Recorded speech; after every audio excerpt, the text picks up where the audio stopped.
Assalamualaikum dan salam sejahtera. Kerajaan tak akan benar keluar KWSP, Ahmad Maslan. Kuala Lumpur, kerajaan ketika ini kekal berpendirian untuk tidak membenarkan pengeluaran wang kumpulan wang simpanan pekerja KWSP, termasuk secara bersasar sebaliknya akan menggunakan kaedah lain bagi membantu golongan rakyat yang terkesan.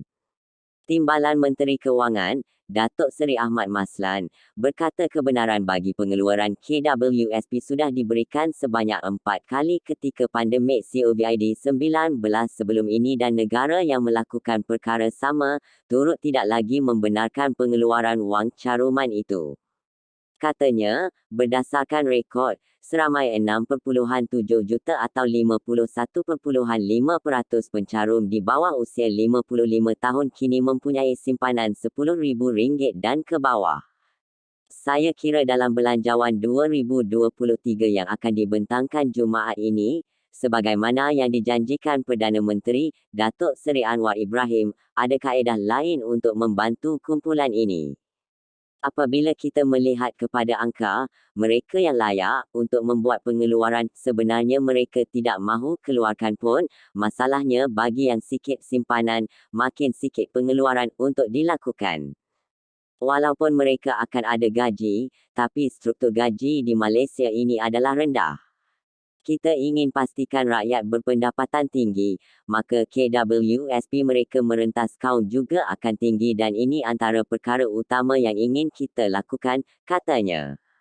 Beliau berkata demikian pada sesi penggulungan perbahasan titah diraja bagi Kementerian Kewangan di Dewan Rakyat, hari ini. Ahmad menjawab celahan beberapa ahli parlimen iaitu Datuk Seri Ismail Sabri Yaakob, Banbera, Datuk Seri dari Zulkifli Ahmad, PH Kuala Selangor, dan Muhammad Syahir C. Sulaiman, PAN Bacok, yang meminta kerajaan mempertimbangkan pengeluaran KWSP secara bersasar dengan syarat yang lebih ketat.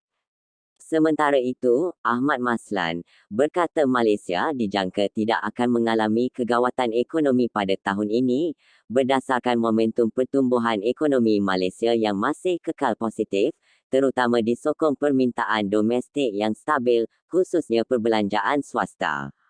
Ia susulan jangkaan penambahbaikan pasaran buruh yang berterusan serta peningkatan aktiviti ekonomi dan sosial, terutama berkaitan pelancongan.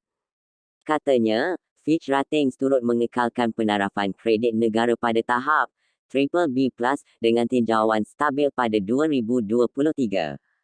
Ini mencerminkan keyakinan terhadap pentadbiran kerajaan dan kekuatan pemulihan ekonomi Malaysia serta daya tahan negara di tengah-tengah lanskap global yang tidak menentu dan sangat mencabar. Kerajaan akan terus mengambil langkah proaktif bagi meningkatkan daya tahan ekonomi dengan mempelbagaikan sumber pertumbuhan serta memastikan persekitaran kondusif bagi menarik minat pelabur asing dan domestik, terutama dalam bidang bernilai tambah tinggi yang dapat mewujudkan peluang pekerjaan dan berpendapatan tinggi, katanya. Selain itu, Ahmad berkata, kerajaan akan membentangkan akta tanggungjawab fiskal pada tahun ini, yang antara lain akan mengehatkan pinjaman kerajaan hanya bagi tujuan pembangunan dan kadar pembayaran khidmat hutang tidak lebih 15% daripada hasil.